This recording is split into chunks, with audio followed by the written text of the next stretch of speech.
had a cold. Not a regular cold, a mega cold. His sneeze was so strong, it blew the curtains into the neighbor's yard. Achoo! Minnie ducked as a lamp flew past her head. I think your sneezes have wind power, she muttered, duct taping the windows. Mickey sniffled. I feel fine. Achoo! The couch levitated. Minnie put him in bubble wrap. Literally. Mickey waddled like a squeaky marshmallow. When Donald came to visit, Mickey sneezed again. Oh man, here it goes, Donald said, bracing himself. But instead of flying away, he flew backward into the hallway mirror. Next time, I'm sending a card, Donald yelled, dazed. Later that day, Daisy brought over her grandmother's herbal tea. One sip, and Mickey calmed down. No more flying furniture. No more flying friends.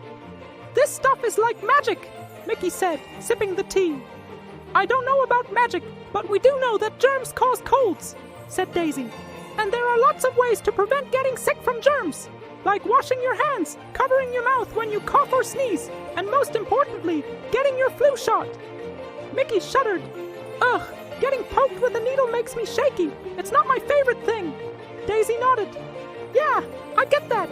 I'm not really crazy about needles either. That's why I'm so glad that Grandma's tea helped you feel better. It's got lots of good stuff in it.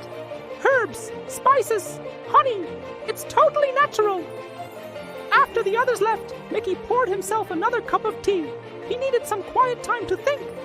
Why did he feel so awful? What was making him act this way? Just then, a thought popped into his head. Could it be that he didn't want to drink the bitter tea?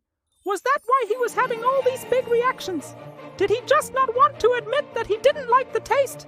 Well, he wasn't a baby. He didn't stomp his feet and throw a tantrum when he didn't like something. Even if he didn't like the taste of the tea, he could just pretend he did. He took a deep breath and poured another cup. This time, though, he added 3 extra spoonfuls of sugar. He stirred it around until it dissolved and took a big gulp. He said. Not bad. Then he poured another cup for no reason at all. This one with 4 spoonfuls of sugar. And then another cup with 5 spoonfuls of sugar. Soon, Mickey was feeling much better. In fact, he was feeling so good that he started tapping his foot to the music. Then he stood up, twirled around, and did a little dance. Boy, was he glad that he had such good friends who cared about him. And he was also glad that they brought him so much sugar. I love tea time, he said with a big smile. The end. Want to make your own herbal tea?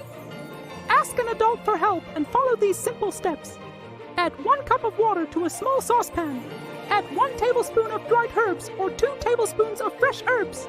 If desired, add a little bit of honey or other sweetener. Bring the mixture to a boil, then turn off the heat and let the mixture steep for 10 minutes. Strain the liquid into a mug or a bowl. Now you're ready to enjoy your very own soothing herbal tea.